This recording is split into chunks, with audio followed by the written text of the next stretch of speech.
Hello, this is RSEKY, the Android guy. Hey guys, today I'm going to bring up the 3 flaws in the Kindle Fire HDX. Now, it was very difficult to come across 3 specific flaws because a lot of them tie in together. But the biggest flaw by far is the lack of a Google ecosystem. Now, this contributes to a couple of different things. For one, because you don't have the Google Play Store, you do not have the ability to actually download a lot of apps. The App Store is very limited to their own personal store on the Amazon App Store, and it's just very, very limited.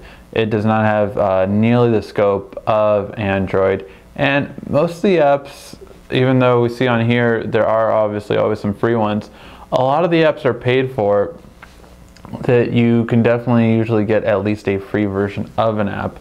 You cannot do so on this app store. So that's one thing that's very disappointing. Now, the other thing is, of course, that means that you can't get a lot of games either. When trying to do a gaming review for this device, it was very difficult just to find a lot of good games and a lot of good apps. Now, you might see some apps here that you do not normally see, and that's simply because I was able to download the One Mobile Market to kind of fix this problem. Although it's a temporary fix, because even though I can make this look like a regular stock Android device, it's still not quite there, simply because you cannot actually use things like widgets or backgrounds. So that's a little bit troubling. Now, when we actually use this device, the core apps just aren't as good as Google apps would normally be either. So this will be number 2. Just core apps aren't as good, and you cannot select alternatives. So things such as like the Silk browser, I would much rather have Chrome, just because it's a little bit better in a lot of different ways. It has better features and it runs smoother. I just don't like the Silk browser. It hasn't improved whatsoever, really, it seems like, since last time around. One thing that has improved is the email app, but it is still not even close to the regular Gmail app. So things like being able to swipe across has been a lot easier on Gmail, whereas here I would have to either go tap here or tap delete.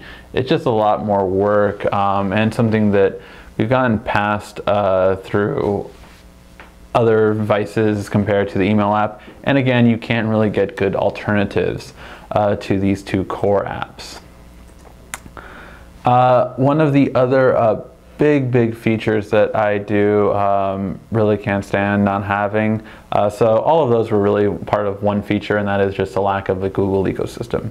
The second feature can also be argued that it is part of that, but the second feature is no voice to text. I do use voice to text every so often on my tablets, just when I'm either too lazy to type or I just want to really say something quickly. You do not have any form of voice to text, whether it be in typing or in on your web browser or anything like that. You have no voice to text capability, and that's again because the Google Now features have all been disabled.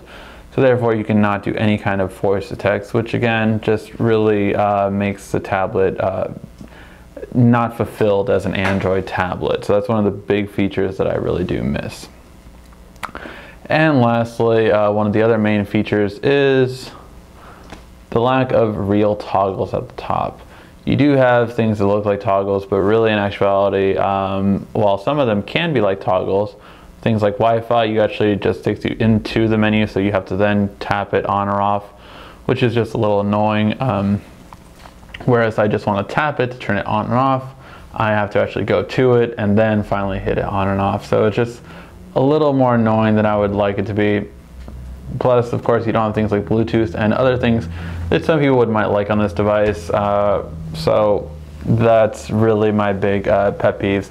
Toggles might not seem like a big deal, but because of the fact that you cannot have widgets, I think the lack of widgets and toggles makes this very backdated compared to even things like iOS 6 when it didn't have the toggles as it now does on iOS 7.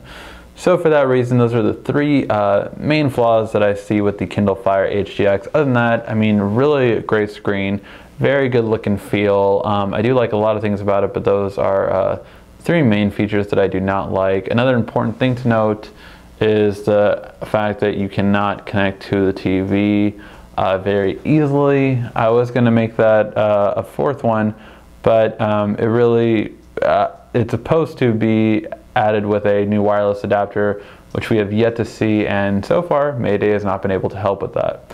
So hopefully that'll be resolved before the holidays, but at least it is an issue right now.